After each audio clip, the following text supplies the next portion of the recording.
ഗോവിന്ദനാമ സങ്കീർത്തനം ഗോവിന്ദ ഗോവിന്ദ. ഞങ്ങൾക്ക് ചെല്ലുണ്ടെന്നറിയാം. സ്വാഗതേനാഭിനന്ദ്യ പാദോ ഭഗവതോ അഭിനന്ദ്യാശ്രമ മുഖസംഗം. എൻ്റെ ഇഷ്ടം നീ വന്നുകൊണ്ട് എനിക്കിഷ്ടമായി. സ്വാഗതം നമസ്തുഭ്യം ബ്രഹ്മൻ കരവാമതേ ബ്രഹ്മർഷീണം തവ സാക്ഷാത്മന്തി. ഇത് ന്യായതരം എൻ്റെ ഇഷ്ടമല്ല ഈ പീഠ. ശരി ശരി. അദ്യന പിതരച്ചുരുപ്പ അദ്യന അതാ കേളി കണ്ടോട്ടെ.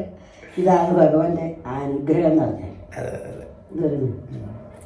ഇപ്പൊ വന്നോളന്നില്ലല്ലോ. ഇന്നെ വരണമെന്നില്ല. അതൊന്നുമില്ല. ഇന്നിപ്പോ ഞാനതിന് 10 മണിക്ക് വന്നു. ഇന്നില്ല വിളിച്ചു വന്നു. ആ വെള്ളത്തെ കൊണ്ടിട്ട് ഞാൻ രാവിലെ വിളിച്ചു. ഇപ്പൊ ഈ വരുമ്പോ ഞാൻ അതിനെ ഉണ്ടായി 10 മണിക്ക് പോയാൽ അതായിട്ടുണ്ടാവും. അതൊന്നും ആയിക്കോട്ടെ, അതെല്ലാം ആയിക്കോട്ടെ. ഇത് ഇവിടെ ഉച്ച സമയത്ത് ഒരു ഇടവേള ഉണ്ടല്ലോ, അപ്പൊ ഒന്ന് വന്നിട്ട് പോവാന്ന് വിചാരിച്ചു. ഇനിയിപ്പോ ഞാൻ നാളെ സപ്താഹത്തിന് പോകും എറണാകുളത്ത്.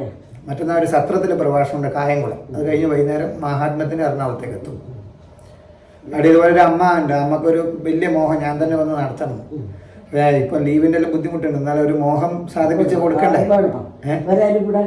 വേറെ ആ ഭാഗത്ത് തന്നെ ഉള്ള ആളാണ്, കോട്ടയത്ത്. എനിക്ക് പറയാനുള്ള ഈ പുസ്തകത്തെ ആളേ ഇല്ല ഇപ്പൊ. അതായത് ഇത്രയും അമ്മമാര് നമ്മൾ തന്നെ കണ്ടില്ല, നേരിട്ട് കണ്ടില്ലേ. ഇതിന്റെ വെച്ചിട്ട് നമ്മള് അങ്ങനത്തെ ഒരു വല്ലാത്തൊരു കഴിവാന്ന്. ഇത് സംശയമൊന്നുമില്ല.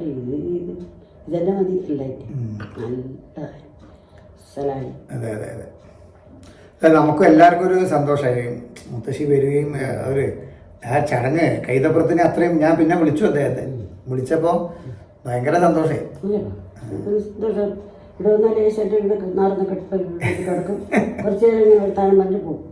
എന്തെങ്കിലും ശ്ലോകം ഒന്നുമില്ല, ഒന്നും നോക്കാൻ പാടില്ല. അങ്ങനെ നമ്മളിങ്ങനെ ആ ചേട്ടനായാലും ശരി.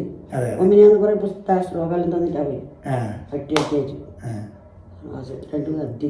മിനിയാന്ന് 50ാം വാർഷിക വിവാഹ വാർഷികം നമ്മൾ പോയി സന്ധ്യക്ക് ദാസോട്ടിന്റെ ഗീതച്ചിന്.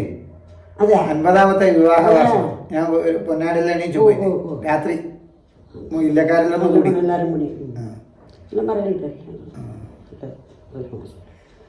പിന്നെ ഇതന്നെ ഇപ്പൊ വല്ലാത്തൊരു അത്ഭുതം എനിക്കന്നെ ഇന്നപ്പോ ഇതൊന്നും കഴിക്കാൻ ഇന്നത്തെ എനിക്ക് കഴിവിച്ചാ ഞാൻ വിചാരിക്കുന്നു. ഒന്നുമില്ലടോ. അനുഗ്രഹം തന്നെയാണ് വളരെ ചേർന്ന്. ഗോവിന്ദേതി സദാ സ്നാനം ഗോവിന്ദേതി സദാ ജപം ഗോവിന്ദേതി സദാ ധ്യാനം സദാ ഗോവിന്ദകീർത്തനം. ഗോവിന്ദേതി സദാ സ്നാനം അല്ലേ. ഗോവിന്ദേതി സദാ ജപം ഗോവിന്ദേതി സദാ ധ്യാനം സദാ ഗോവിന്ദ കീർത്തനം. സ്വർണ്ണ ഇത്തവണത്തെ അത് മൂർത്തി ഒന്ന് അല്ലേ. മൂർത്തി ഒന്ന് രാവിലെ വന്ന് മഹാത്മ്യം വായിച്ചിട്ട് പോയി നമ്മളവിടെ.